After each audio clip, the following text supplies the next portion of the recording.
Yo creo que ahí sí. Nos vemos.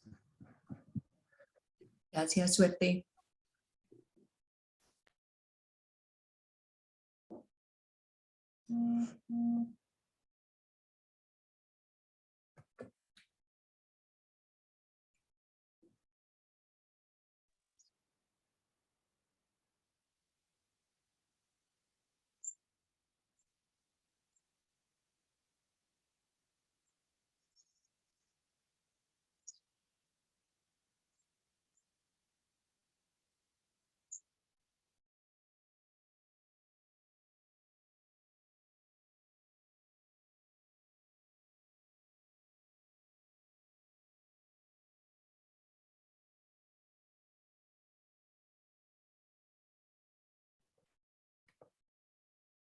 Hola, un saludo muy especial para todos ustedes.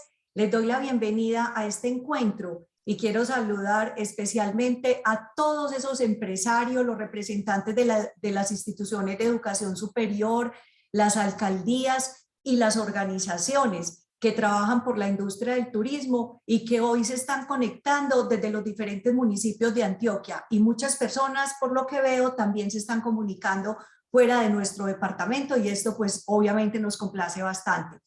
Hoy los saludo con mucha alegría porque estamos de celebración, como todos ustedes saben.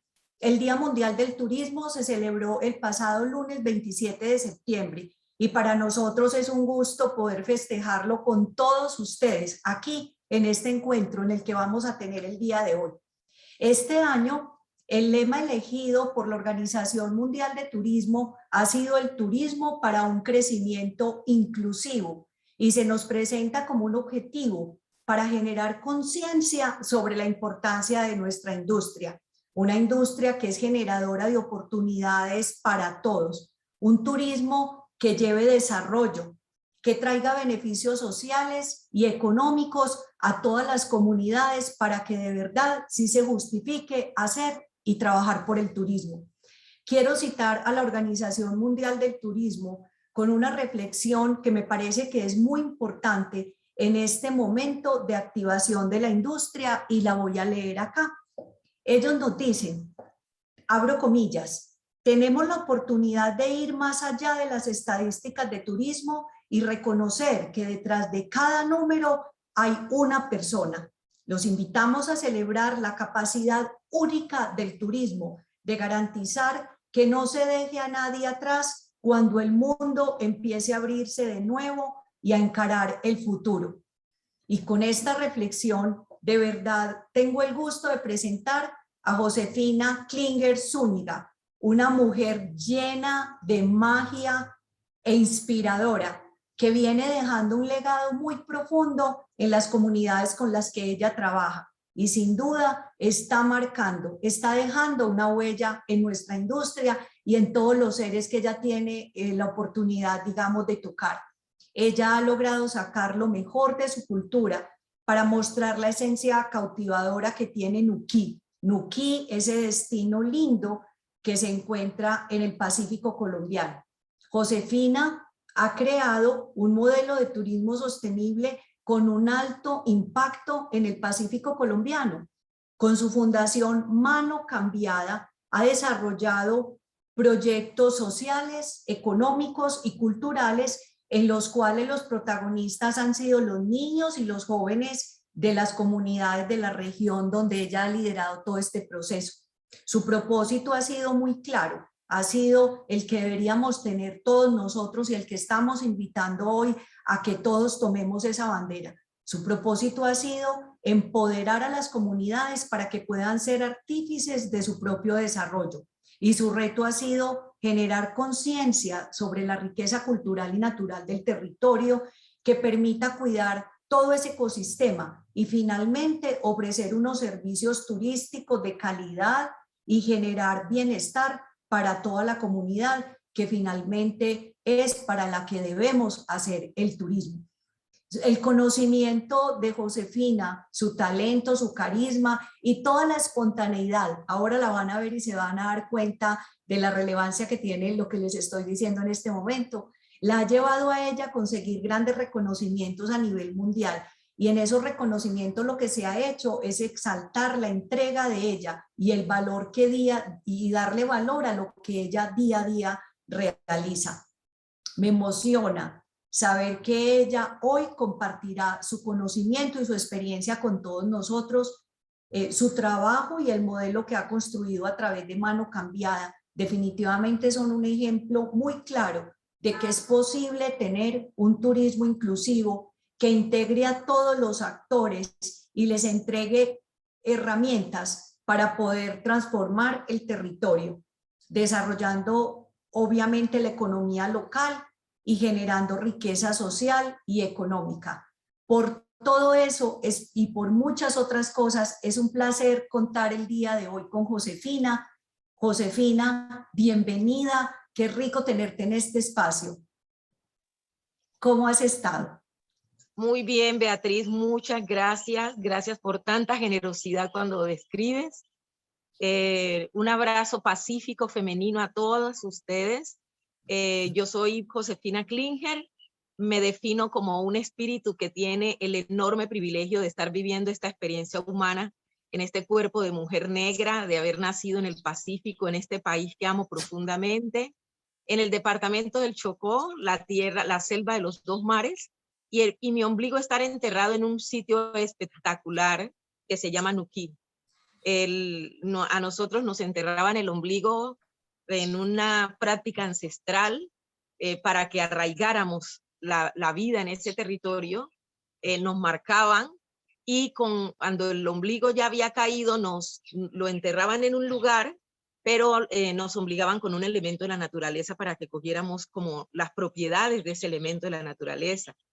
Por ejemplo, con Guayacán, si querían que fuéramos como el pilar y la fuerza de la casa, de la familia, con Arriera, si querían que fuéramos trabajadores. Entonces había ahí una sabiduría ancestral.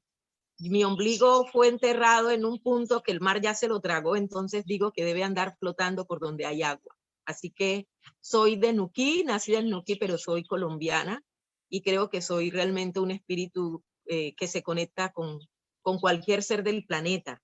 Los encuentros no son casuales, entonces no puedo dejar pasar la gratitud infinita que siento por este encuentro que posiblemente nuestra alma lo han planeado antes de existir y que hoy pues se materializa. Los que están aquí y con los que vamos a poder compartir en esta hora y cuarto más o menos, que quiero ser lo más juiciosa porque me emociono tanto y que creo que estoy en la Ensenada de Utría, ahí en medio del bosque, hablándoles. Entonces voy a tratar de ser muy juiciosa y poderles contar aquí en este tiempo lo que ha sido esta travesía, este sueño y que de dónde empezó, ¿cierto? Entonces vamos a llamar esta hora, este encuentro, lo vamos a llamar, esta charla es vivir, es una experiencia gratamente pacífica, y gratamente pacífica no es porque no haya tenido momentos de sombra, pero han sido más los momentos de luz y sobre todo eso es lo que realmente hay que agradecer. Me mantengo permanentemente en estado de gratitud y le doy gracias hasta esos momentos que me convocan a los cambios profundos, y acuérdense que generalmente los cambios vienen antecedidos por el dolor. Así que yo les voy a contar un poco de dónde viene esta experiencia, de dónde vengo yo. Sigue, Rosita. Yo vengo de, por favor, la siguiente. Yo vengo de este lugar.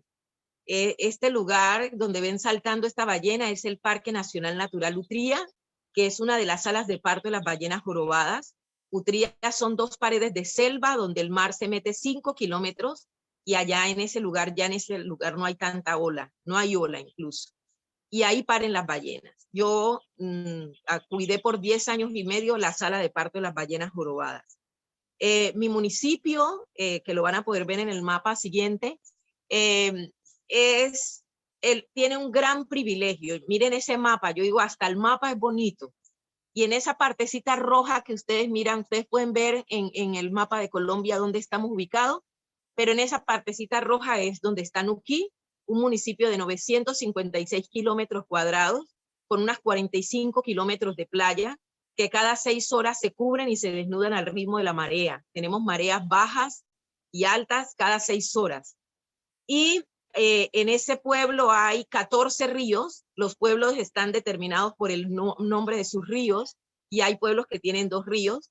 Vivimos 8,000 habitantes, comunidad negra mayoritariamente, indígenas, y como siempre un puñadito de seres humanos que vienen de otros pueblos y que a nosotros, por no ser negros ni indígenas, los llamamos paisa, así sean de Bogotá. Esa amalgama, dijéramos, ese abanico de etnias ahí, hace que ese lugar sea mágico, porque es la energía de tres grupos étnicos confluyendo en ese lugar. Y además de eso tenemos aguas termales, además tenemos más de 2,000 hectáreas de manglares, y como si fuera poco, de junio a octubre, noviembre, nos llegan 3 especies relevantes: ballenas, tortugas y aves, que hacen un espectáculo y que buscan en ese lugar estigmatizado. Este Chocó está estigmatizado por el dolor, la corrupción, la muerte, pero es una selva con 2 mares, y en uno de esos mares estos mamíferos de 8,000 de mucho peso recorren 8,000 kilómetros para venir a buscar aguas donde encuentren seguridad. Seguridad por el clima, porque están cálidas las aguas, las ballenas se les enfrían las aguas en el polo, y se vienen a buscar dónde refugiarse, pero dónde tener sus crías. Entonces es toda una simbología. El territorio está determinado por la tenencia de la tierra en mano de la gente local. Las comunidades indígenas tienen 84,000 hectáreas amparados en la ley de los indígenas. Las comunidades negras, desde el 93 tenemos territorios colectivos, 31,000 hectáreas amparados por la ley 70 del 93. Somos zona de amortiguación del Parque Nacional Natural Utría, y los paisas que decimos se ubicaron en la zona de las playas, que todas fueron vendidas. Entonces, esta historia arranca, que es la historia que les voy a contar frente a cómo hemos hecho en el tema turístico, arranca en promover un modelo, porque cuando yo veo que las playas las están vendiendo y que nos vamos a quedar por fuera de esa dinámica porque no teníamos dinero para invertir y creíamos que efectivamente éramos muy pobres, la actividad turística no es introducida por nosotros al territorio, es introducida por algunos soñadores que llegaron y compraron, algunos jóvenes rebeldes que no querían estudiar en sus ciudades y se fueron allá como medio hippies, y empezaron, y ya algunas familias de Antioquia que llegaron sin dinero, pero que lentamente fueron configurando su modelo. Pero ese modelo a mí no me dejaba tranquila. Primero porque la gente estaba saliendo de las playas, yo no tenía con qué frenar eso porque no tenía plata para comprarles también. Pero yo tenía, cuando ya empiezan a hacer la actividad turística, yo sentía que no teníamos el lugar que yo creía que nos merecíamos, y que nos merecíamos más allá de ser empleados, no porque ser empleados sea malo, sino primero no estábamos acostumbrados a ser empleados, y segundo nos estábamos quedando por fuera de otras cosas que sabíamos hacer. Entonces me angustiaba que nos pasaran historias como Cartagena, donde yo estoy segura que hace muchos años la población anfitriona que estuvo ahí accedió al territorio, pero lo vendió y lo cedió. Y lentamente el territorio se configura ya como un lugar donde quien lo determina, la permanencia en él, la determina lo económico. Y justo en ese momento es donde la gente empieza a desempoderarse. Porque cuando usted no tiene territorio, pues está fregado, porque el territorio para mí es ese lugar donde el alma materializa la misión que tiene. Entonces yo tenía una angustia muy grande. Empezamos a tener como algunos modelos organizativos. Uno de esos modelos eran las asociaciones, cosa que yo hoy no promuevo. Yo no promuevo las asociaciones, sobre todo en un pueblo que se cree pobre y en una comunidad que cree que todo le falta. Entonces, dijéramos que empecé como a mantenerme en los procesos, intenté sí estar en asociaciones, salí peleando, luego entré al consejo comunitario, pero no me sentía cómoda en los lugares porque me parecía que le faltaba algo. Decido entonces, también creí que quien tenía que hacer este trabajo eran las alcaldías y que los consejos comunitarios que estaban para ese momento estrenando la ley 70 y el territorio y la administración de su propio territorio. Y un día me di cuenta que uno no puede estar esperando que el otro haga, porque el liderazgo no se decreta, el liderazgo se asume. Y en el Chocó y en muchos pueblos rurales de este país tenemos un problema de madurez de sus instituciones. Las instituciones, nosotros no sabemos elegir todavía. Nosotros en este país elegimos con emociones. Y ustedes saben que ahí luego entra toda una amalgama de intereses, de emociones, de malas prácticas. Entonces, como si la política, toda esta herramienta tan poderosa que es la política, fuera totalmente desarticulado del querer y del sentir de una comunidad que, como tampoco tiene claro qué quiere, pues termina eligiendo a cualquiera. Y como decimos nosotros, cuando usted está vacío y cuando usted no tiene claro, pues cualquier tabla de cree que es su salvación. Entonces, lo que hago un poco rebeldizada con esto y con esta angustia es proponer crear una organización que se llama Mano Cambiada. Nosotros creamos esta organización para promover un modelo de autogestión territorial que usara el turismo como su estrategia, porque teníamos una gran oportunidad, un territorio biodiverso que les acabo de describir. También no les dije que nosotros éramos zona de amortiguación del Parque Nacional Natural Utría, y que Mano Cambiada tuvo el privilegio de administrar por 10 años los servicios turísticos de ese parque, y que eso pues también nos da un valor agregado. Entonces, creamos a la Corporación Mano Cambiada, que promueve, dijéramos, este modelo, y tomamos este nombre porque hay una práctica ancestral que, ante la carencia de dinero, los hombres y mujeres del campo, especialmente del Pacífico, que es donde yo puedo contar mi historia, al no tener circulante, la gente sacó 3 prácticas y las puso siempre con las que se relacionó.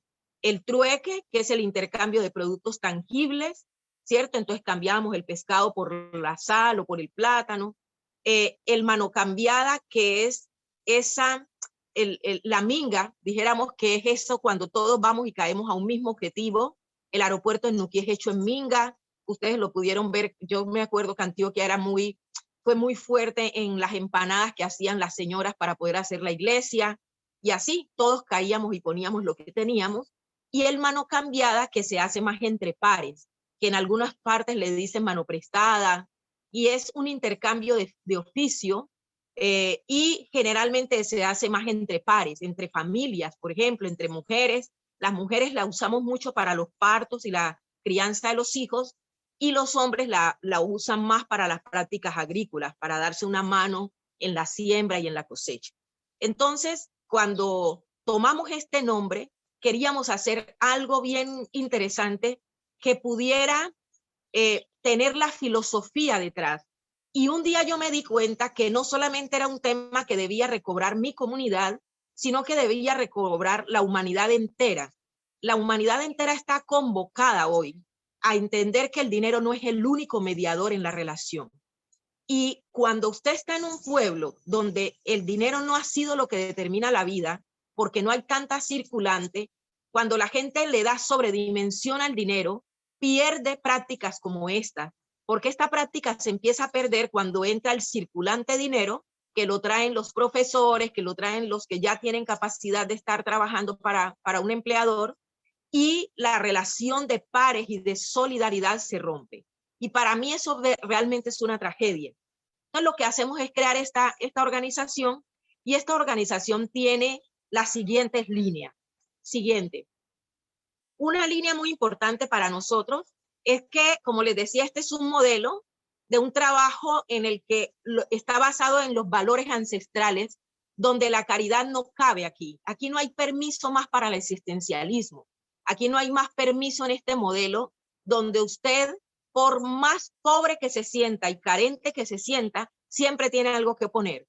Y aquí era como lo máximo que queríamos hacer. ¿Y cómo lo hacemos? Siguiente.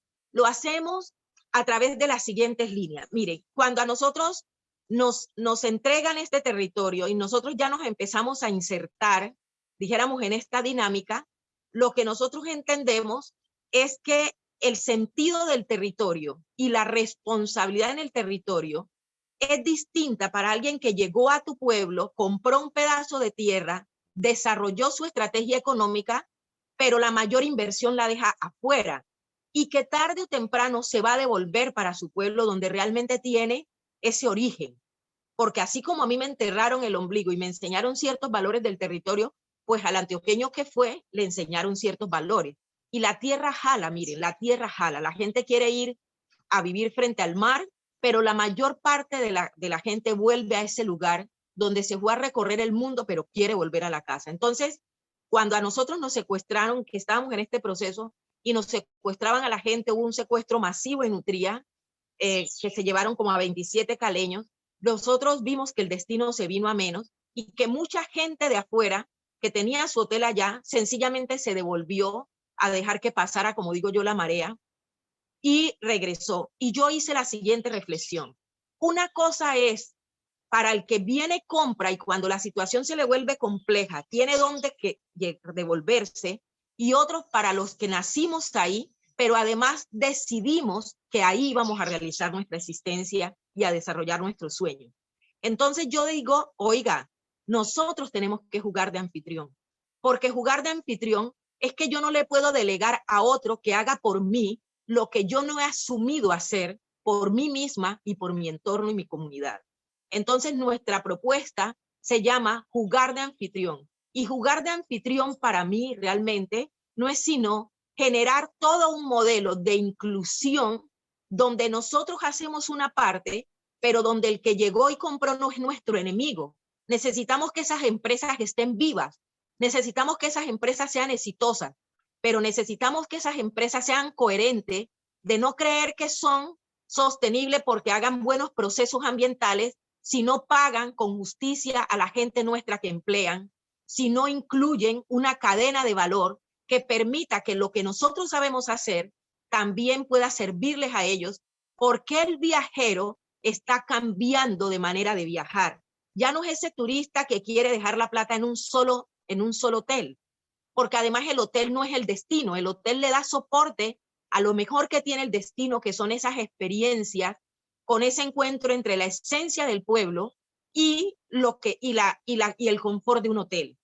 Entonces, cuando yo veía que eso no me lo entendían, decido tirar esta campaña, la siguiente, y Mano Cambiada tiene, dijéramos, toda una estrategia montada. Miren, a nosotros nos ganamos la tenencia del territorio, tanto los indígenas como la población negra, como les decía, somos dueños del territorio.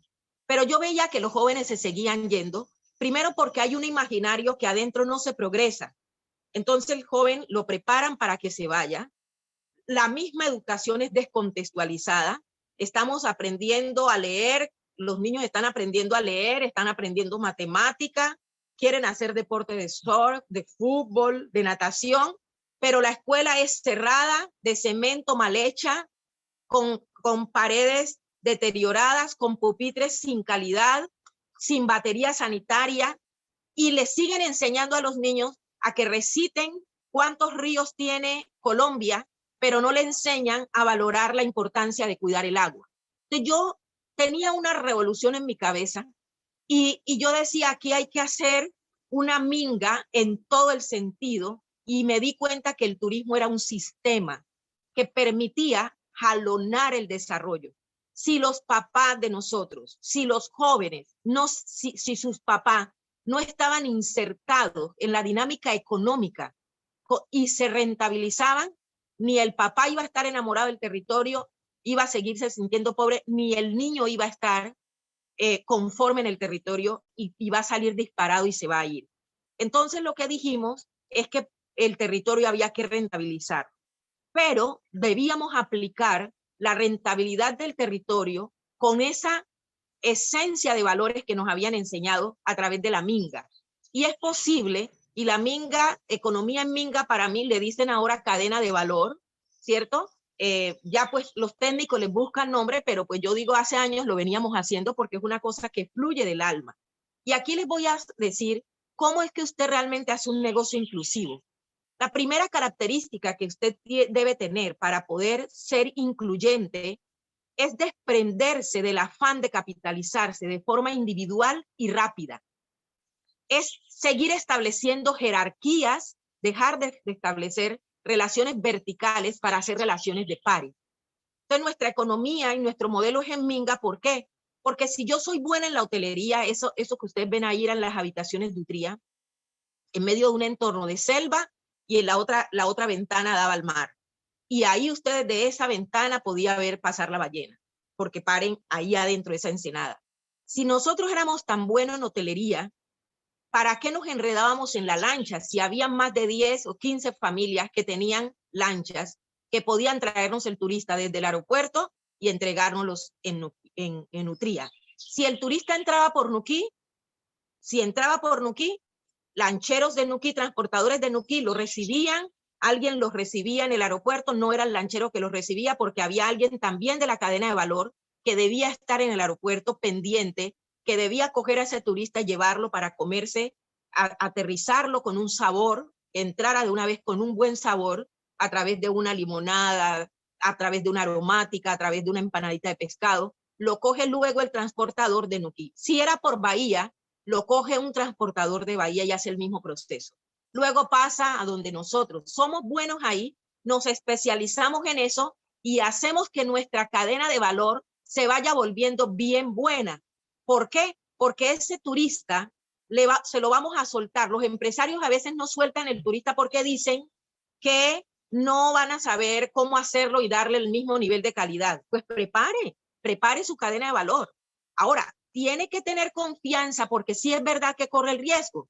No es lo mismo cuando lo tengo yo, que yo le voy a garantizar que toda la experiencia va a tener el mismo nivel de calidad, pero usted también puede tener la paciencia, que fue la que tuvo Mano Cambiada, de ir subiendo el nivel de tal manera que lo que yo diera en Utría, lo dieran en los otros espacios donde iba a comer, el otro espacio de su transportador y a todo el resto de la cadena de valor. Pero créanme, se lo he visto hacer a hoteleros, se lo he visto hacer, les oigo el discurso a veces a mucha gente que critica, pero créanme que si me preguntan por qué hicimos el trabajo así, es porque nunca hemos dejado de creer que el turismo es un sistema que dinamiza economía, pero que además el turista valora demasiado. El turista quiere experiencias auténticas y esas experiencias auténticas usted se las puede vivir, la puede hacer la comunidad anfitriona que está empoderada de su cultura, el hotelero que se junta con eso, se junta y se pone en relación de igual a igual con nosotros, pero eso, el que se ponga en relación vertical, pues puede terminar presentando un show, pero no presentando autenticidad. Nosotros nos dimos cuenta de eso. Entonces, la primera línea de nosotros es economía en Minga. La segunda línea, la siguiente, es la gestión de los recursos de los activos ambientales. Nos dimos cuenta que nuestros principales activos eran el ambiental y el cultural, y que el ambiental es como la gallina de los huevos de oro.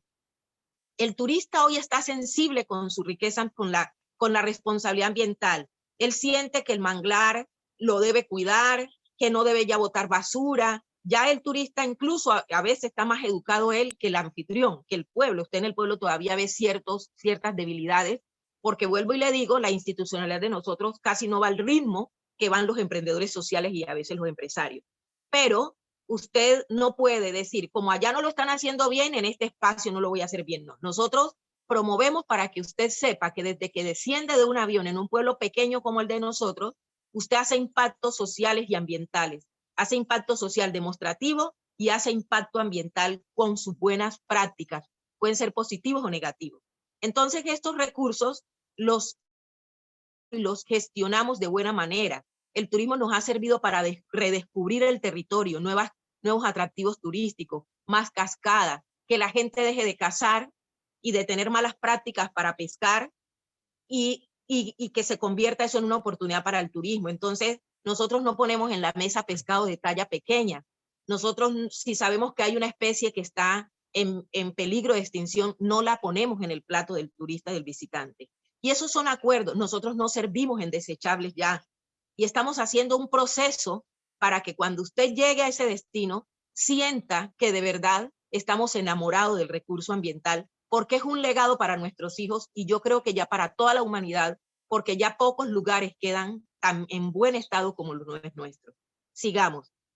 El otro tema para nosotros muy importante es la gestión, sigamos con la otra, es la gestión cultural. Miren, el turismo nos ha servido. El turismo puede pasar con el turismo que entre tanta gente con nuevas prácticas, con su cultura, que la comunidad anfitriona no haga nada y termine pareciendo la comunidad anfitriona la que imita.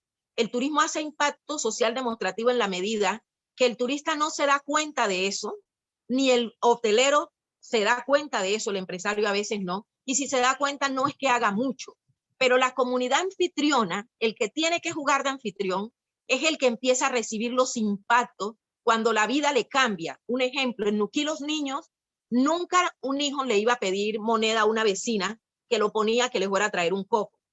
Entonces hoy los niños de Nuquí te hacen un mandado, pero le tienes que dar mínimo 1.000 pesos. Eso no lo fue cambiando el visitante. Nosotros llegó un momento en que hicimos una campaña entre hoteleros, comunidad local, para sensibilizar al turista de que cuando nos viera un niño en esa no les diera moneda. Y le dijimos una vez a los turistas y les decíamos que los niños a veces estaban ávidos de afecto, de atención, porque en los pueblos nosotros tendemos a tratar a los niños como adultos en miniatura. Entonces nada de estar abrazándolos, nada a veces incluso de no escucharlos. Y el turista le daba eso, pero además le daba la moneda. Entonces, esos impactos sociales demostrativos que el turista hace, nadie los monitorea. Nosotros proponemos que hay que monitorearlos. Por ejemplo, hay turistas que van a buscar cocaína o a buscar marihuana y yo les digo, mire, tienen todas 45 kilómetros de playa, tienen una selva virgen, tienen cascada, métanse donde quieran, pero ni me mandan a los hijos de nosotros, a nuestros niños, ni tampoco la consumen en el hotel de nosotros. Y esos son acuerdos que usted como anfitrión puede poner porque les digo que de verdad que el turista, mucho turista es muy educado, pero hay un turista muy mal educado. Gracias que a nosotros nos llega un turista relativamente sensible porque no tenemos turismo masivo. Este tema de gestión cultural nos permite entonces revalorizar valores como el de la cocina. Las mujeres antes, acuérdense que nosotros salíamos a los pueblos de ustedes, a las ciudades, a ser empleada doméstica, aún todavía salimos. Y entonces el término cocinera, sirvienta, era muy despectivo. Nosotros hemos con el turismo reivindicado ese concepto, como reivindicado el tema de la pesca, esos oficios que no dan estatus en Colombia, que nos hacen ciudadanos de tercera clase, los hemos ido reivindicando y han sido esta negrura, esta impronta para cocinar, esta cosmovisión de la vida, esta forma de ser, esta conexión con la naturaleza nos agrega valor. Lo femenino me agrega valor, no es lo que me hace menos, porque yo no puedo estar determinado por las creencias y los miedos de otros, sino determinado por las oportunidades que me da el activo cultural y la riqueza ambiental. Sigamos. Entonces, lo que hacíamos aquí, dijéramos, la estrategia que usamos, hay un impacto que no se mide y ese impacto social demostrativo generalmente trabaja sobre la generación de relevo, que son niños y jóvenes. Y las mujeres también muy vulnerables, pero entonces a mí ya no me gusta estar en la estadística de la vulnerabilidad, sino en la propuesta. Nosotros entonces lo que hacemos es hacer todo un trabajo de cohesión social a partir de lo que le gusta a los niños. Y aquí hemos logrado varias cosas. Una, enamorar a nuestra generación de relevo para que crezcan con el imaginario de que ser del territorio de agua y selva y del campo y ser negro indígena es un privilegio y no una desgracia. Así cuando salgan y cojan el avión de ahí para allá, los miren por encima del hombro, ellos no lleguen en la desventaja de sentirse inferior. Pero además nos ha servido porque a medida que el niño gana autoestima, encuentra un lugar a través de la música, de las actividades lúdicas, de la educación ambiental, de saber que una ballena, los niños de Nuquí te gritan que las ballenas son nuquiseñas, de saber que una ballena recorre tanto para llegar ahí, que tiene la oportunidad de liberar una tortuga, que tiene la oportunidad de abrazar, de sonreírse, de bañar en el agua con libertad. Eso no lo hace menor. Y eso hace que el niño se blinde de los impactos de una de esas actividades que es el turismo, porque ahí también hay riesgo en el turismo sexual, en el abuso sexual hacia niños y hacia jóvenes, la prostitución también como una forma de viajar y de motivación de un viajero.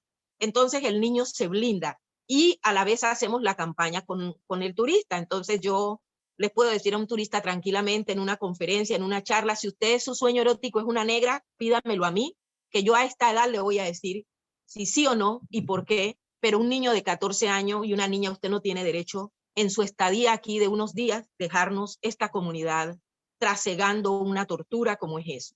Entonces, para nosotros es muy importante que los niños y niñas se lleven esta vez en su equipaje. Ellos van a abandonar el nido, todos abandonamos el nido, pero cuando viajaban se iban despreciando y saliendo del territorio como corriendo de él. Lo que estamos buscando es que cuando se vayan en su equipaje esta vez, lleven un nuevo elemento, y es el sentido de pertenencia, la identidad cultural y saber que fueron abrazados, amados, valorados en su primera infancia, para que cuando lleguen a los territorios donde se van a ir a tragar el mundo, no se homogenicen, mantengan su particularidad, complementen los procesos, pero además se conviertan en embajadores donde vayan y puedan, e incluso algunos, vivir de esta actividad. Y lo otro que hemos logrado es que piensen que las únicas carreras para estudiar, que era lo que le metían los papás, no era ni derecho ni contaduría, porque les enseñaron que tenían que estudiar carreras que dieran plata, donde tuvieran manejo de recursos. Esto también ha servido para abrir el espectro. Sigamos.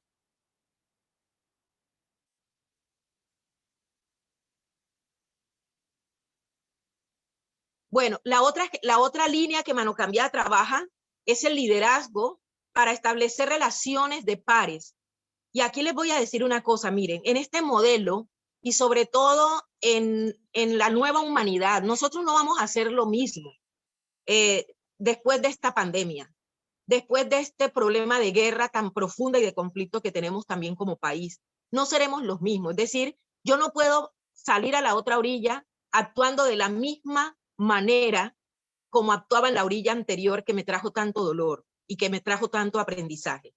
El turismo no tiene ahora en la pospandemia, hace mucho tiempo, pero ahora se puso muy evidente, ya no hay permiso para que el turismo y la pobreza habiten en el mismo lugar. Ya no. El turista está sensible con la responsabilidad social. Le encanta que su dinero contribuya al mejor estar de la familia, porque la felicidad es compartida, porque el territorio es compartido, porque el bien común, es compartido. Entonces, no puede ser que yo venda turismo, yo viva en condiciones muy deplorables y que el turista viva en el confort. Entonces yo monto mi hotel, le pongo mi sistema de agua tratada, le pongo mi sistema de energía, le pongo todo, porque el gobierno no me está atendiendo como empresario, eso es verdad. Pero tú tienes al turista en tu confort, pero afuera los niños que no estén atendidos y la población que no esté cada día mejorando su nivel de vida, se te va a tirar el negocio. Uno, si no se siente incluido. Y dos, porque ahí se pueden estar configurando modelos que luego generan lo que sabemos que están generando. Muchachos que se van a grupos al margen de la ley. Todo esto que estamos viviendo, yo le digo a todos los adultos de mi departamento y se los digo a Colombia, revisemos si hemos estado trabajando este tema para el beneficio compartido. Entonces, lo que hacemos nosotros es promover adentro el modelo, que la gente se recupere, que la gente deje creer que todo es asistencialismo, pero como líderes nos preparamos para que cuando el gobierno invierta, los recursos no se pierdan, no se nos los roben, porque nosotros a veces participamos de esa feria de depredadores que parece una cadena de depredación cuando sale el recurso desde Bogotá hasta que llega a Nuquí o a cualquier parte de este país. Hay una cantidad de depredadores que arrancan y que no todos son chocuanos, pero lo que es imperdonable para mí es que yo, siendo de Nuquí, no permita que este sendero que están viendo ahí de 1 kilómetro y 300 metros, que se hizo dentro del manglar para que no se pisara más el manglar, se hizo una obra en 6 meses, esto y un auditorio, y el gobierno invirtió, pero yo particularmente, que además fuimos los que gestionamos el recurso con el gobierno nacional, con el que estaba el doctor Oscar Rueda, logramos de que todo se haga bien hechecito, porque mi argumento es, en un pueblo donde la inversión privada no existe, en un pueblo donde la inversión estatal llega tan lento, el día que llega una oportunidad de invertir, pues que se haga bien hecho, porque no ves que a los 6 meses no nos lo van a cambiar. Entonces, aquí también Mano Cambiada trabaja muy fuerte para cuidar el recurso, muy fuerte para salir también a gestionar, para poder mostrar resultados, para ganar confianza y para que el gobernante que esté de turno, especialmente el nacional que nos pone más cuidado, sepa que con nosotros puede tener victorias tempranas. Sigamos. El turista tiene derecho a vivir en confort, pero el anfitrión tiene derecho a vivir con el mismo confort. La anterior, por favor. Sí, es gestión. Ese, por ejemplo, es el termal. Ese es un termal que la gente tiene en una población hacia Arusí. Y ese, nos devolvemos, por favor. Y ese termal tiene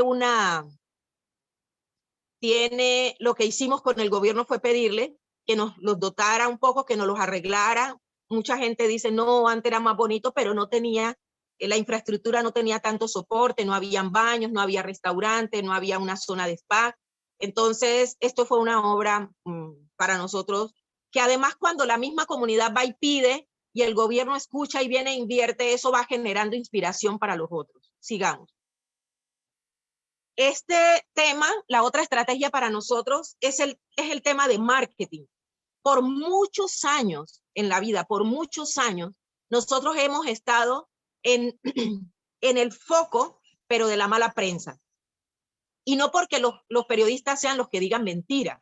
No, nos habíamos acomodado a un periodismo amarillista, también con prejuicios, también con ciertas creencias.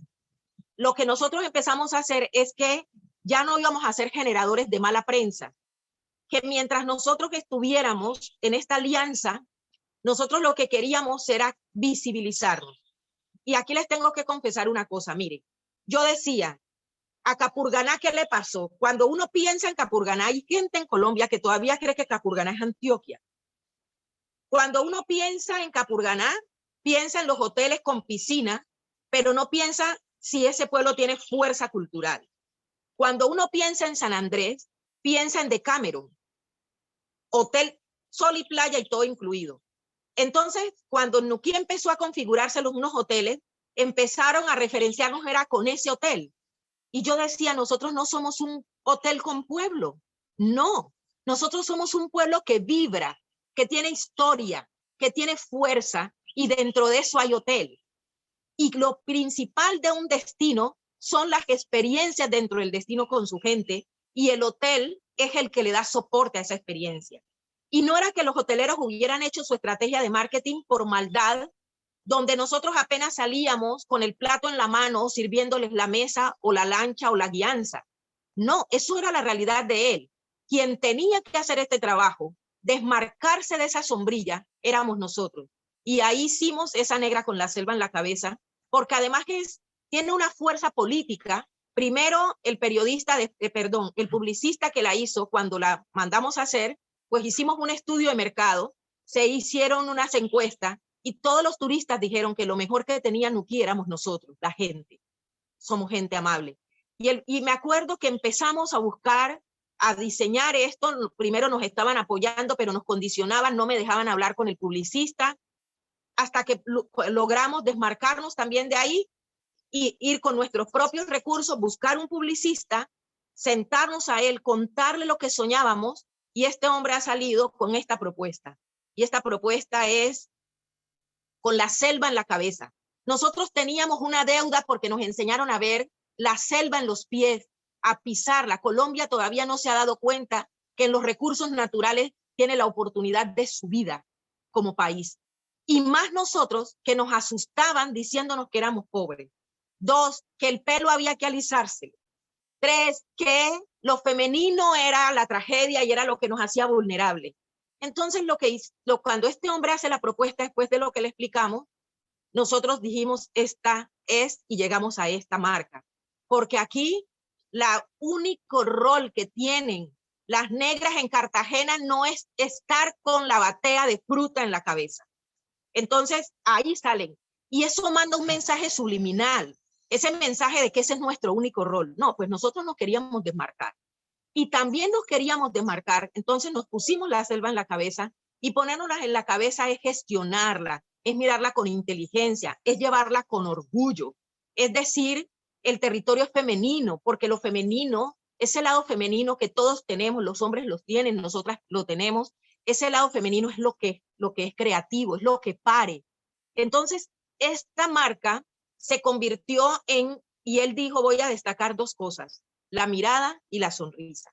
Es que en un destino lo más importante no son las ballenas, ni los manglares, es la gente que sabe convivir con las ballenas y los manglares y que sabe de eso aprovechar y hacer que la humanidad lo vea, lo valore, lo ame y lo cuide, lo proteja. Entonces, dijéramos que esta estrategia de marketing nos ha permitido hoy salir hasta en las sopas, nos ha permitido ya no estar hablando de lo que falta por hacer, es que somos muy tendenciosos a estar solo hablando de lo que no se ha hecho bien. Estamos siempre mirando hacia afuera y comparándonos y referenciándonos. Yo decía, nosotros estamos determinados por el agua y la selva. No podemos hacer una réplica mal hecha de Medellín.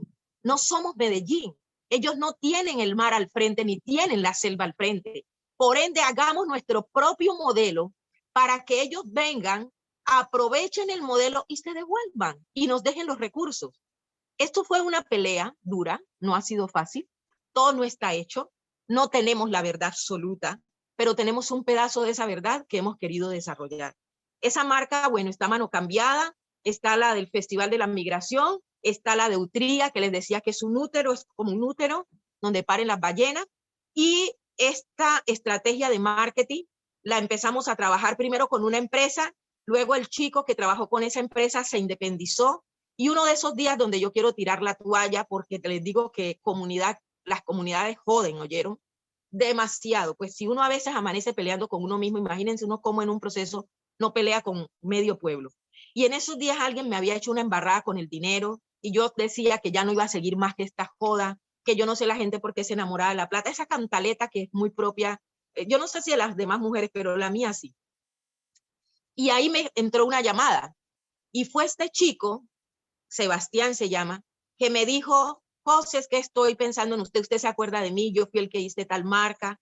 Y yo, claro que sí, muchachito lindo, una vez me arregló el día la llamada, pero cuando me dijo lo que me dijo, me lo terminó de arreglar. Me dijo, yo me independicé, tengo un equipo de trabajo y quiero decirle que a partir de ahora voy a hacer las marcas para usted y voy a ayudar en toda su estrategia de marketing, en diseñar. Mi equipo es diseñador y lo que usted necesite porque ustedes están construyendo país.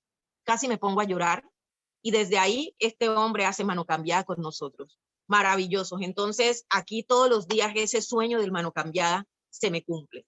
Sigamos.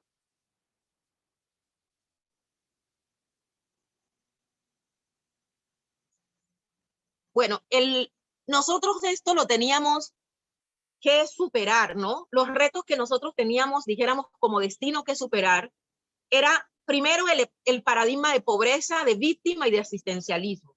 Todavía es un estigma muy grande, pero sobre todo porque los mismos operadores de recursos, los donantes de recursos y los que tienen que poner recursos, que son las instituciones públicas, a veces del más alto nivel, creen que es que todavía necesitamos ser asistidos. Todavía hay gente que su ego se le siente muy, muy cuestionado y muy confrontado cuando aparecen líderes del estilo mío a decirles, yo quiero jugar con vos, pero de aliado. No, yo no necesito ser más tu beneficiaria. Me mamé del asistencialismo. Yo me tenía que desmarcar de esa sombrilla que ha sido tradicionalmente la forma de incidir en el territorio de nosotros. Entonces, hay mucha gente que interiorizó tanto eso en el corazón, tanto el donante como nosotros, que no nos ha dejado con tantos recursos que también se ponen a hacer transformaciones profundas. Entonces, lo primero que había que hacer es, cuando una persona se cree pobre, vibra desde su carencia y siempre pone lo que le falta sobre la mesa. Y yo digo que ahí hay que cambiar la lógica. Y lo otro es que cuando una persona se cree víctima, claro que hay episodios que te victimizan, sí, pero no te puedes quedar ahí honrando esa actitud, porque además por ley de atracción lo vas a seguir apareciendo. Y es tanto que cuando a veces no tienes una real víctima, te la inventas, porque juegas y porque honras esa energía. Entonces aquí en el papel de víctima, lo que queríamos hacer es mostrar, cuando usted se siente víctima, aquí pasa una cosa bien interesante, es que usted se le rompe la confianza en todo, en todo. Las mujeres cuando nos fallan las parejas, decimos ningún hombre sirve, todo. Entonces empezamos a romper la confianza. Entonces le pasa una cosa a las víctimas, al que vibra en víctima. Cuando se le acerca a alguien, cree que o va a hacer todo por él y lo va a salvar o lo va a traicionar. Eso es muy tenaz, estar tejiendo un proceso en medio de estos sentimientos y de estas emociones atrapadas. La otra cosa era la sobredimensión del dinero y de resultados inmediatos. Miren, nosotros normalmente decimos la economía es ilícita, pero no hemos querido creer que una economía ilícita es la corrupción de estar cogiendo los recursos de bien colectivos y llevándoselos para su casa y su familia, entre otras a gastárselo en vagabunderías porque ni siquiera se los gastan, los invierten bien. Entonces, este tema de querer resultados inmediatos nos tiene abocado como país, pero como pueblos como el mío, a estar en ese tema de creer que un muchacho hoy entra a trabajar y un funcionario y al año ya tiene que tener carro, beca y apartamento. Y eso es validado. Ustedes saben lo que es romper ese paradigma cuando una comunidad entera tiene validado ese comportamiento. Tiene otro problema, que como está también en el tema de víctimas, personas como yo que puedo decirles, mi mayor fuerza son mis valores y mis principios. Y yo tengo comunidad que cree que yo me robo la plata. Pues no sé ni siquiera qué plata, porque no es una plata que ni siquiera me la dan ellos, ni me la da el gobierno así. Son gestiones que hacemos, los hoteles que podemos manejar y la operación que podemos hacer con Satena, que somos operadores de Satena, los que nos da recursos para poder ahora sí irnos a ayudar a otros empresarios que crezcan. Pero hay gente que cree que si yo soy capaz de sentarme a hablar con el presidente, me levanto con la chequera del presidente de la presidencia de la República y me la llevo para mi casa. Y usted va y no tengo ni casa. O sea, la casa menos acomodada de la vida ahí en Nuquí es la mía. Pero eso no. Pero el chico que a los 3 años de estar en la alcaldía ya tiene casa, carro y beca, no, siguen tomando whisky con él. Entonces, hay una mirada toda extraña ahí. Y cuando se sobredimensiona el dinero, se cree que el que tiene el dinero hay que hacerse amigo de él y hay que decirle, bueno, que robe, pero que haga. Y eso se volvió normal. Aquí romper eso es un gran reto. Todavía no es que lo hayamos roto, pero yo sé que no está como hace 30 años. Sigamos. El otro reto a superar, dijéramos, era esa debilidad institucional para la planificación y para la inversión. Les decía que ha ido lentamente mejorando, pero cuando lo que le pasa, por ejemplo, a alguien cuando llega al poder, que no está maduro, que espiritualmente no está formado, es que el ego se le sube, entonces él no conecta el oído con el corazón, sino con el ego. Y hay una cantidad de gente que está más enredado que él, que lo rodea y lo aplaude.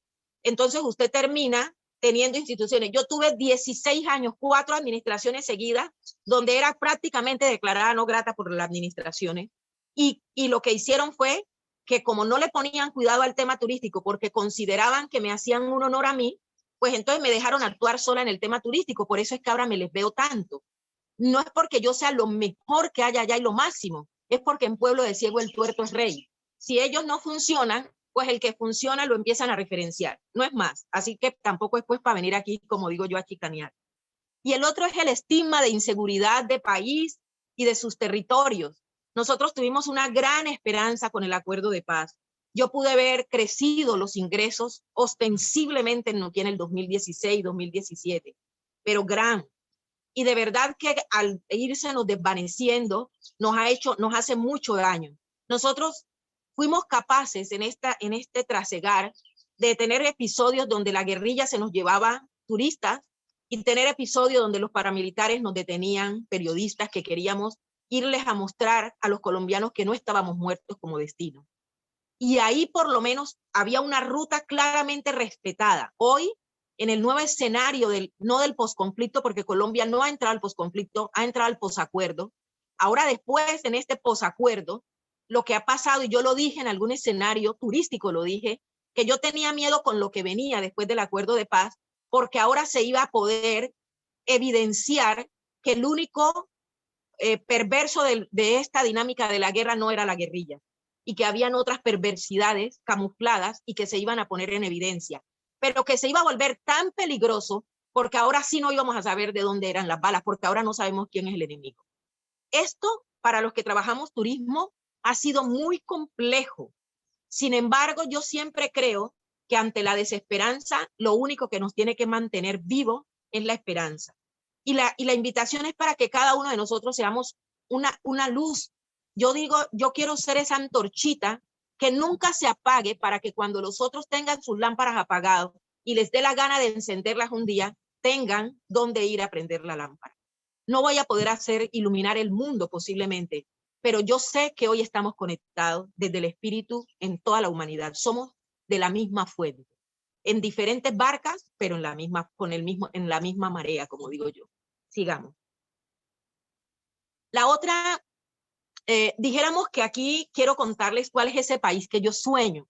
Miren, yo sueño con un país que deje de estar pensando que todos somos homogéneos. Lo bello de Colombia es lo heterogéneo que somos. Yo sueño en un país que se tiene que inventar desde lo rural, pero el hombre y mujer de la ruralidad debe dejar de tener ese sentimiento de pobreza, de autoexclusión y de creer que tiene que ir a imitar los modelos de la gente que ya se saturó. Las ciudades se saturaron. Entonces aquí hay que darle el valor al agua, al mar, conectarse con todo lo que tiene la naturaleza. Aquí yo le enseño, yo quisiera ver a funcionarios dirigiéndose y buscando oportunidades para el bien colectivo y conectando su corazón con su oído, su corazón con su boca. Tenemos un problema, es que el ego se sube muy fácil. Entonces las decisiones de bien colectivo las toman desde el ego y no las están tomando desde la conciencia. Entonces me dicen, ay, usted sí está soñando con un país, sí, yo sí, yo voy a seguir siendo soñadora, porque yo sí creo que nosotros somos seres extraordinarios en este país. Ese es el país que sueño. Sigamos. Entonces ustedes mirarán que si yo sueño en un país, pero mi posibilidad estaba actuar desde el lugar donde estaba. Y cuando yo configuro a Nuki y ayudo, no, también quiero decirles esto, lo que yo he hecho no es mérito mío apenas. Otros que pasaron hace 40 años, que lo intentaron hacer desde su lógica, pues allanaron el camino. Eso de sentir que uno fue el que no, a mí me detonó, me ha detonado y he tenido la paciencia, pero muchas siembras que están hechas por otros, por mí incluso, por los compañeros que han trabajado, se verán en cosecha para la generación por ahí en 30, 40 años. Lo que les quiero decir es que ninguna siembra es en vano. Por eso hay que tener claro qué es lo que uno quiere sembrar. Aquí, por ejemplo, para que yo pudiera llegar a eso que ya les mostré, que ustedes pueden decir, wow, Nuki, y tienen a creencia, porque como la mente es así, la mente es como la loca de la casa, ella hace suposiciones, ahora se van a creer que allá todo está perfecto y todo y que está alineado. No, allá van a llegar y van a encontrar los pedazos de sombra que vamos a seguir teniendo. Pero créanme en que no se parece a hace 30 años. Ahora hay más fuerza y hay más empoderamiento. Pero yo les voy a contar ahora sí, para que yo esté hablando aquí así como ustedes me están viendo fluido y todo, es que yo tuve unos cuentos que me creí y que lo que hice fue descuadernarlos. Me preguntaba un periodista, ¿qué es eso tan duro que usted siente que en este proceso ha hecho, que usted crea que es lo que más duro le ha dado? Y le dije yo, descuadernar mis propios miedos para ir a encarar los miedos ajenos. Porque cada vez que una persona se roba un recurso público, ese pobre ser tiene un miedo profundo a la escasez. Tiene un miedo profundo a la escasez. Cada vez que alguien llega y te atraca, ese ser tiene un miedo profundo que se le configuró en la infancia.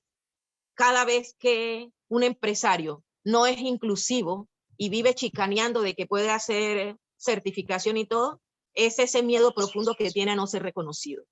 O sea, los seres humanos estamos llenos de miedo. Y a mí en mi infancia se me crearon 3 miedos por situaciones muy complejas que me tendría que demorar más en esta hora. A mí se me quedaron 3 miedos arraigados. Uno de esos miedos fue el no merecimiento. Otro de esos miedos fue el miedo al rechazo y el otro el miedo al abandono. Mi mamá me entregó a mi papá a los 5 años y yo todavía a mis 57 no he logrado cerrar de una vez esa herida. Ya no es una herida, ya ha cicatrizado, pero me dejó tantas huellas que yo repetí ciertas cosas con mis hijos. y que de alguna manera, con ese miedo y el atrevimiento de ese temor, me tiré a una comunidad que aún todavía rechaza. Y debe ser que todavía me toca seguir sanando. ¿Y por qué por qué se me configuraron esos miedos? Miren, a mí me dijeron que yo estaba condenada al fracaso. Nadie me proyectó, tenía una voz preciosa para el canto, tenía estabilidad para narrar, tenía liderazgo. Yo estaba en el salón y hablaba y todas las muchachas se hacían a mi alrededor, pero la profesora decía, llegaba brava y decía que parecía el cáncer. A mí nadie me proyectó.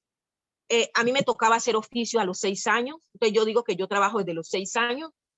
Me dijeron que para ser bonita me tenía que alisar el pelo, me dijeron que me casara con un blanco para que arreglara la raza, me dijeron que estaba condenada, que como había quedado en embarazo a los 17 años, ya la solución sería buscarme un marido que me criara ese hijo, porque ya, y los hombres ya no me querían sino llevar a la cama de una vez, o sea, no me enamoraban, porque ya yo había perdido eso que decían, pues, que ya no era digna. Y vi todo eso. Me decían que había que salir de Nuquí como fuera y del campo para ser alguien y que había que estudiar para ser alguien. Todos esos cuentos yo me los creí. Y al último lugar que quería devolverme, me criaron en Quito, y al último lugar cuando me separé con 2 hijos, que quería volver era Nuquí. Volví a Nuquí porque dije que allá me iba a encontrar un turista que me llevara a Medellín, Bogotá o Cali a trabajar de empleada doméstica y yo criar mis hijos allá porque mis hijos se merecían era la ciudad. Miren semejante cuento que me creí. Y entre más me creía ese cuento, más me auto excluía yo. Pero me atreví cuando llegué a Nuquí y vi que los profesores no daban clases, sino que pasaban una semana sin dar clases. Y yo decía, ¿y estos niños qué? ¿Y mis hijos qué? Entonces ahí me salió toda la fuerza a los 26 años y empiezo a hacer un trabajo realmente como a defender los derechos de los niños, de los jóvenes y todo, a estar y empiezo con este vozarrón y esta energía. Claro, y lo hice con torpeza porque les estoy diciendo que tenía miedo. Entonces cuando uno tiene miedo al rechazo, la mente es tan hábil que por mecanismo de defensa entra y que marcando duro. Eso es pura cobardía. Se los confieso, eso es pura cobardía. Uno no tiene necesidad de llegar ahí. Entonces, todo esto que yo les estoy diciendo, pues sencillamente yo lo empecé a transformar. Y me di cuenta, hice un acuerdo conmigo, y es que yo no me iba a capitalizar de forma individual, que yo no iba a esperar estar con una empresa donde ya yo estuviera montada y de lo que ya me sobrara hiciera obra de caridad, sino que yo iba a crecer junto con la comunidad. Y me inspiré mucho y se me reafirmó mucho una vez que estaba muy enferma, sigamos con la otra, que estaba muy enferma y alguien me dijo que empezara a leer la Biblia. Y yo me acuerdo que leí algunos pasajes y se me quedaron grabados que se me volvieron como yo tengo una admiración profunda por el liderazgo de Jesús, visto desde la humanidad que tiene y desde cómo usó toda su divinidad, ¿no? Y en esa me acuerdo cuando la parábola de la ofrenda, que todo el mundo echaba monedas de oro y llevaban muchas cosas, y una señora echó una moneda de cobre. Y entonces, cuando le dijeron al maestro Jesús los discípulos que eran como chismosos, decimos en el Chocó guasangueros, le dijeron, maestro, mira que está hecho poquito. Él les dijo, les aseguro que ha dado más porque todos dan de lo que les sobra. En cambio, ella dio de todo lo que tenía para vivir. A mí se me reafirmó la tarea que estaba haciendo por Nuquí. Yo sacrifiqué mis hijos y mi propio bienestar porque yo decía que Nuquí se tenía que convertir en el lugar donde la comunidad local administrara los recursos en compañía de los que habían llegado y no al revés. No nosotros, dirigidos por gente que su cosmovisión era otra, dirigiéndonos a nosotros.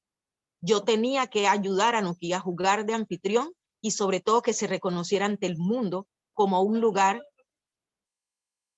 extraordinario. Entonces, me vengo a Medellín en el 97, ya había trabajado con la Fundación Bancolombia, ahora es Bancolombia, antes era el BIC, en un pueblo de Jurubirá, me empiezan a dar convulsiones y me descubren en el 98, a finales, que tengo una tuberculosis cerebral.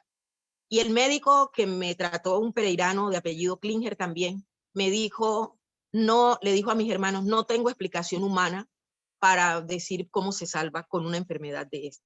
Entonces yo digo, si yo tenía vocación de servicio, cuando estaba ahí ya llevaba 10 años de trabajo comunitario, yo sentía que Nuquí cada día era más altanero, decía yo.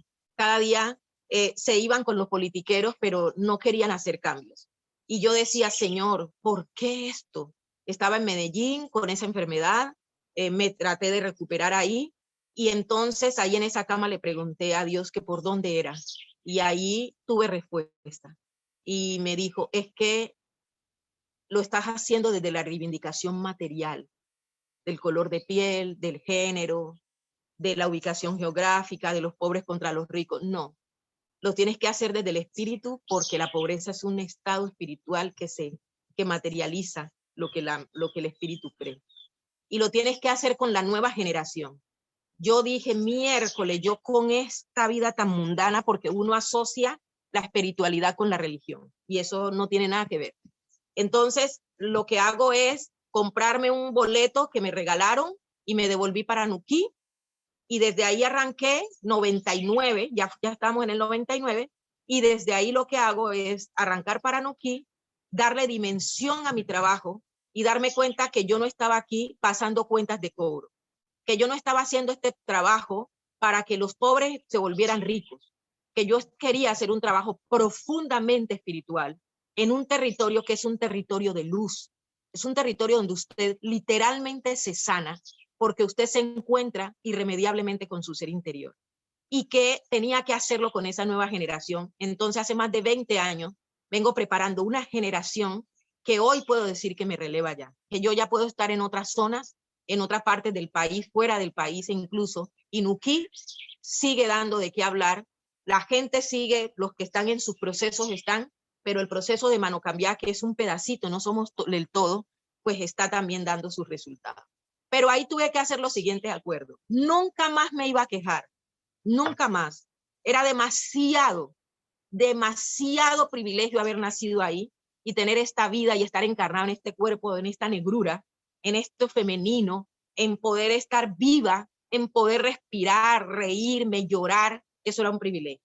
Nunca más iba a jugar el papel de víctima. Y créanme que el papel de víctima que más me ha costado jugar es no sentirme víctima de las parejas, porque lo más fácil es echarle la culpa a la pareja. Y yo digo, en nombre de muchas mujeres, incluyéndome a mí, voy a pedirle perdón a muchos hombres que les hemos amargado la vida pretendiendo que ellos hagan por nosotras lo que nosotras no queremos hacer por nosotras mismos, que es amarnos. Ahí dejé de ser víctima también. Voy en esa escuela, voy por buen camino, pero todavía me falta. Mandé la pobreza para el carajo. Ya no más. ¿Cuál pobreza? No me relaciono desde mi escasez, me relaciono desde mis recursos. ¿Quién quiere estar, el que quiera con su ego elevado, dando obras, haciendo obras de caridad? Pues te va a dar esos días el mercado. Pero tú tienes cómo producir el mercado. Te lo aseguro que tienes algo que dar. Puse el dinero en su justa dimensión. Yo creo que aquí la iglesia ha hecho un papel de adoctrinamiento que también se ha malinterpretado. Yo no conozco un Jesús que honre la pobreza. No. Dice, es espiritual. Entonces, a nosotros nos enseñaron que ser humilde es ser pobre. ¿Quién ha dicho? Que cuando hacemos turismo comunitario es de pobre. ¿Quién les ha dicho? No, señor. Yo puedo cobrar. Usted va y le paga al Hilton 400, 500 mil pesos por la habitación. Pero ¿por qué me viene a pedir en medio del mar y de la selva, en una cama hecha en guadua, tendida blanca, impecable, con una flor puesta al lado, con una jarra de agua, con una sonrisa oreja a oreja, no me quiere pagar 200 la noche? ¿Por qué? Porque usted en el fondo discrimina. Entonces, yo decía, yo no ando haciendo turismo barato, no me interesa hacer turismo para el que no valora. Y realmente la gente asociaba que lo comunitario y que el turismo comunitario es sinónimo de mala calidad, de informalidad, y es una de las cosas que más trabajo, más convenzo a la gente. Yo le digo a mi gente, mire, a usted no le llegan aquí por negra, y no le vienen en este hotel por negra. Ser negra es su valor agregado. A usted le vienen aquí por la calidad de lo que ofrece y de la experiencia que le hace vivir, una experiencia inigualable a alguien que le da gana de repetir y de referenciarla. Sigamos. Otro de mis acuerdos fue respetar las leyes universales.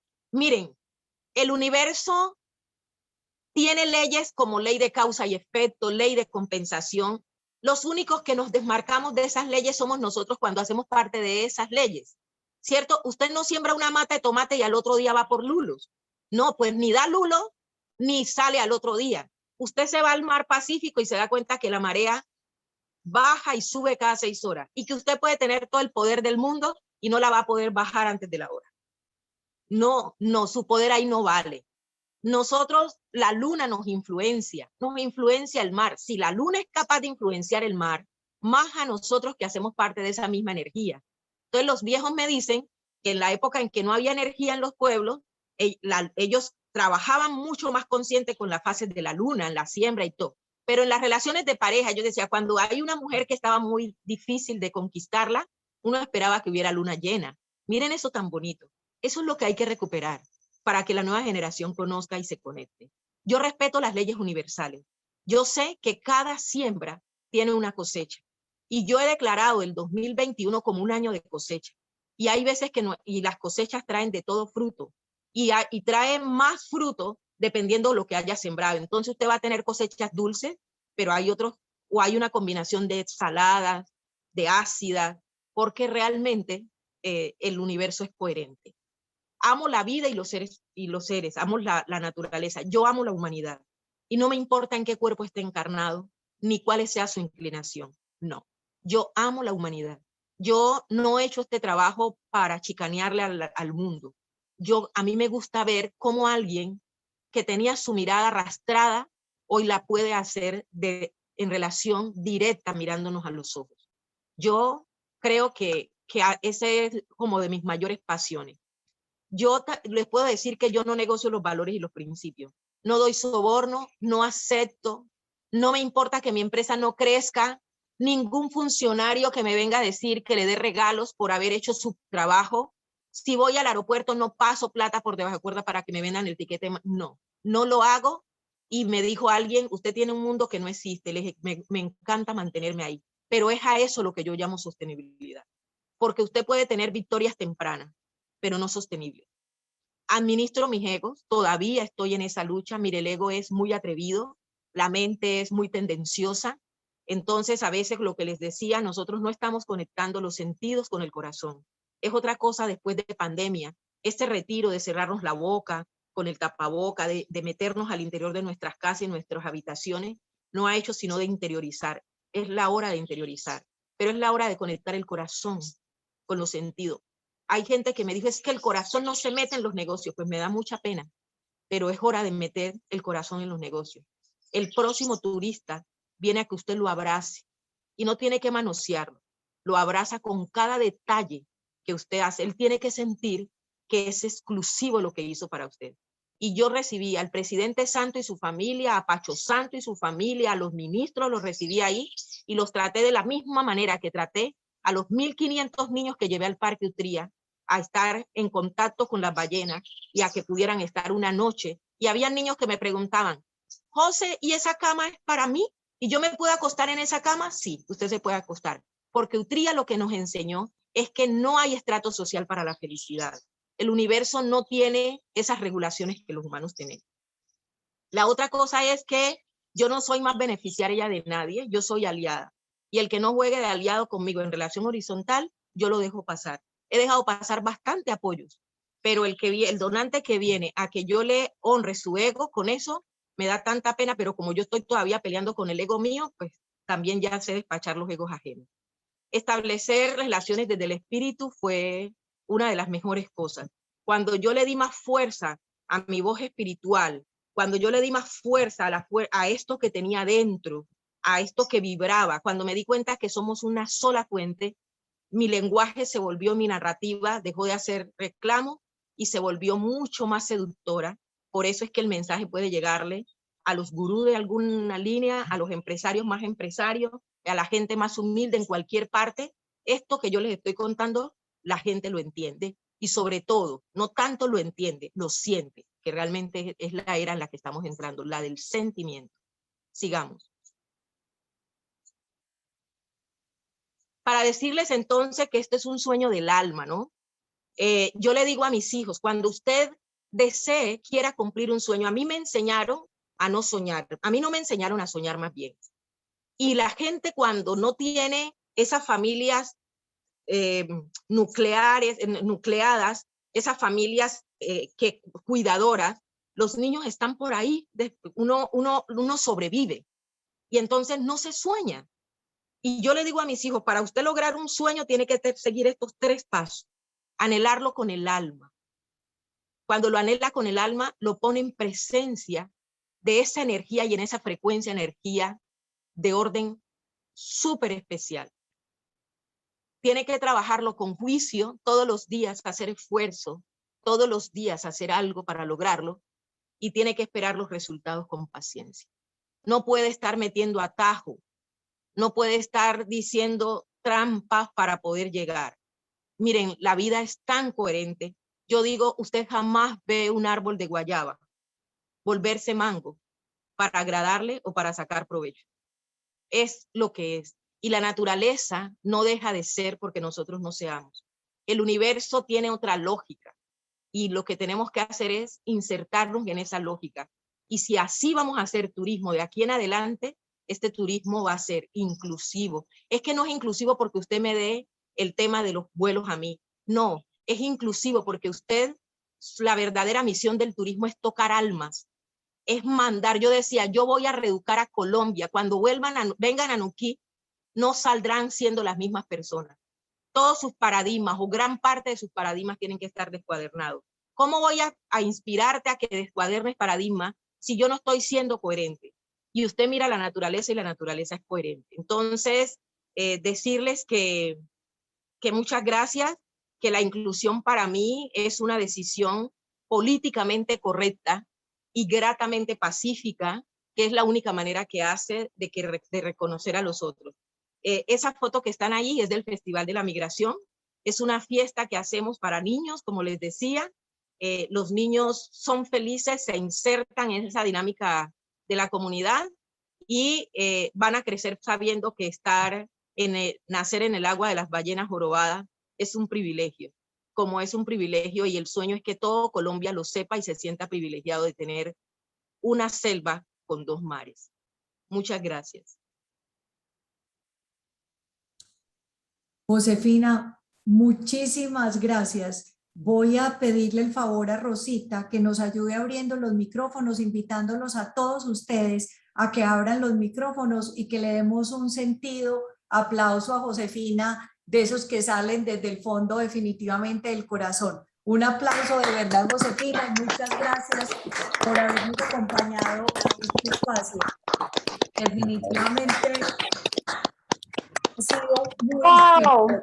muchas Felicitaciones. gracias. Es un regalo muy lindo. Gracias. Es un regalo muy Felicitaciones, lindo. Josefina. Sí, si Gracias quiere, a ustedes. muchas gracias. Muchísimas gracias. Qué regalo el que nos hizo hoy. Gracias. Muchísimas gracias. Qué contactar. regalo, qué bendición. Un Sí, taller sí. bien Qué hecho. Con rico. todas sus Mira, letras. Josefina, Que toda Dios esa la cantidad de bendiga, voces Josefina, allá. que Dios la bendiga hoy y siempre y siga Sí. trabajando por esto tan hermoso. Igualmente para Felicidades. Beatriz por darnos toda esta oportunidad de compartir, ¿no?, este gran programa de Hagamos Historia. Ha sido excelente. Muchas Josefina gracias, y de Beatriz, verdad, mil todos gracias ustedes. igualmente. Muchas gracias. Josefina, qué regalo tan lindo, tan maravilloso, qué rico que todos estos empresarios se motivaron, y porque estoy completamente segura que en cada uno de los corazones dejaste sembrada una gran semilla y entendimos desde el hacer, no desde el decir ni el escribir, cómo realmente podemos todos nosotros juntos cambiar la realidad, porque hacer turismo de la manera que nos lo estás diciendo definitivamente vale la pena. Y muy seguramente yo también tomo a veces lo de la pandemia, y entiéndame en esto en sentido positivo, que fue un regalo porque nos permitió hacer un pare y repensar si lo que veníamos haciendo lo estábamos haciendo bien y deberíamos continuar en esa línea, o si definitivamente teníamos oportunidad de cambiar. Y de todo esto se conecta, las cosas no se dan porque sí, todo esto se conecta con un mensaje muy lindo como este que nos has entregado a todos nosotros en este momento. De verdad que muchas gracias, Josefina, por el espacio. Definitivamente hoy, más que nunca, yo reconozco la importancia del turismo sostenible y estoy completamente convencida de que todos los que están en este momento aquí conectados con nosotros igual lo están haciendo. Un turismo que tiene que ser responsable, un turismo que tiene que ser inclusivo, como nos lo enseñaste con unos ejemplos tan absolutamente claros y tan transparentes.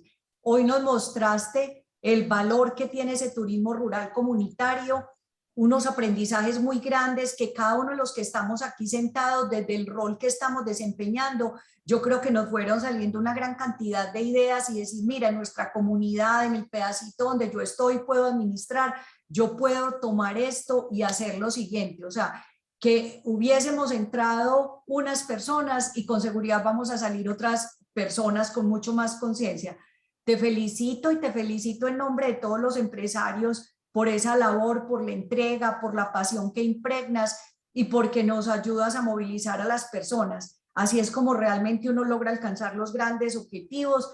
Mi compromiso es sumarme a ese gran sueño de tener un turismo dirigido por comunidades empoderadas que tomen, que tomen el liderazgo en el cambio de su realidad. Gracias a todos ustedes por estar con nosotros. Esperamos que estos aprendizajes nos inspiren a todos a construir a través de esas pequeñas acciones de las personas, de los empresarios y como lo decía Josefina, una palabra que me parece muy hermosa y hasta nos dio cuál era la clave para ponerla en valor, el turismo que soñamos. Muchas gracias. Yo quiero tomarme un segundo y pedirle el favor a Rosita que nos ayude siquiera con una pregunta, así sea, que le hagamos a Josefina de las preguntas que nos hicieron en este momento. Y esto es porque por temas de tiempo no podemos demorarnos más,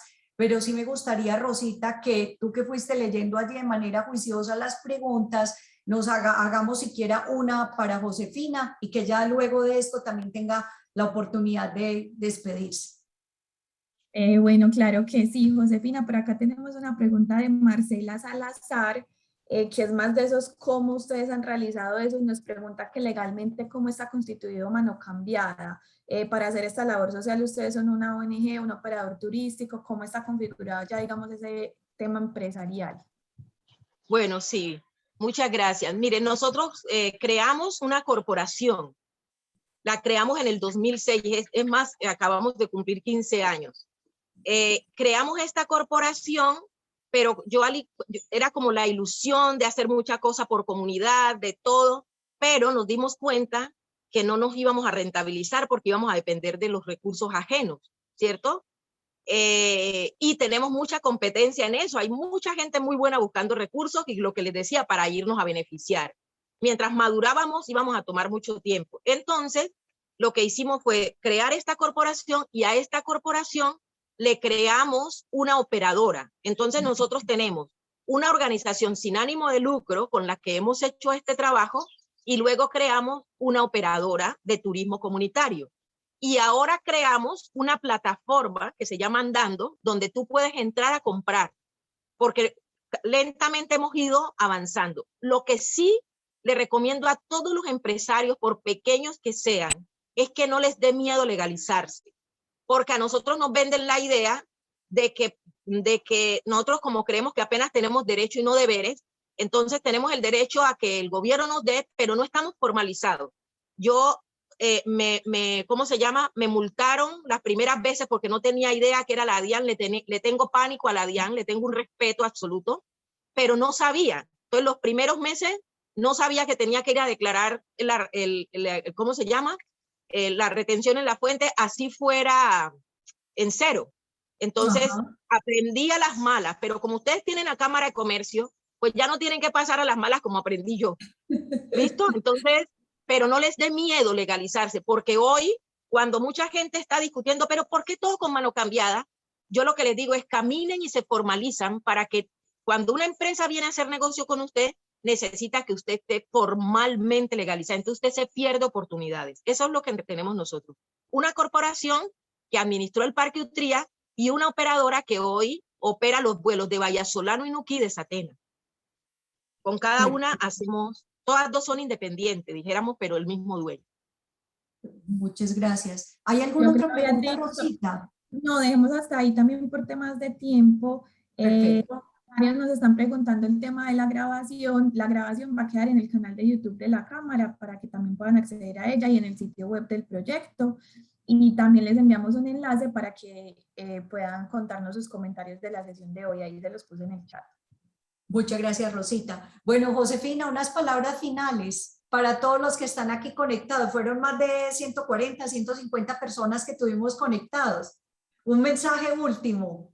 Bueno, decirles que muchas gracias, que mi alma, mi energía femenina, pacífica, los abraza en esta distancia, en esta nueva realidad de la virtualidad que yo no me acomodaba. Los abrazo y decirles que de verdad, nosotros somos ese eslabón de esta energía superior, que tenemos el enorme privilegio de ser luz, de abrazar, de transformar seres y de hacer que los seres vivan historias inigualables y experiencias inolvidables. Un abrazo muy fuerte. Muchas gracias para ti, muchas gracias para los que están aquí conectados. Nos vamos con esta super inyección de energía y de tener muy claro que las cosas sí se pueden hacer y que definitivamente querer es poder. Bueno, hasta pronto. Hasta pronto. Paulina, nos preguntan mucho dónde te pueden contactar. Por favor, puedes dar, ahí está como el Facebook y todo, pero por favor da sin ningún problema mi número. Listo. Lo ponemos entonces en el chat. ¿Les parece si lo vamos a escribir en el chat? No sé, para que ustedes queden con él, y lo otro es que también nos lo pueden pedir a nosotros, que ustedes ya todos tienen el teléfono, todos los datos, el correo electrónico de Rosita y mío. Bueno, hasta pronto y muchas gracias y espero que hubieran disfrutado este espacio como nosotros. Nos vemos.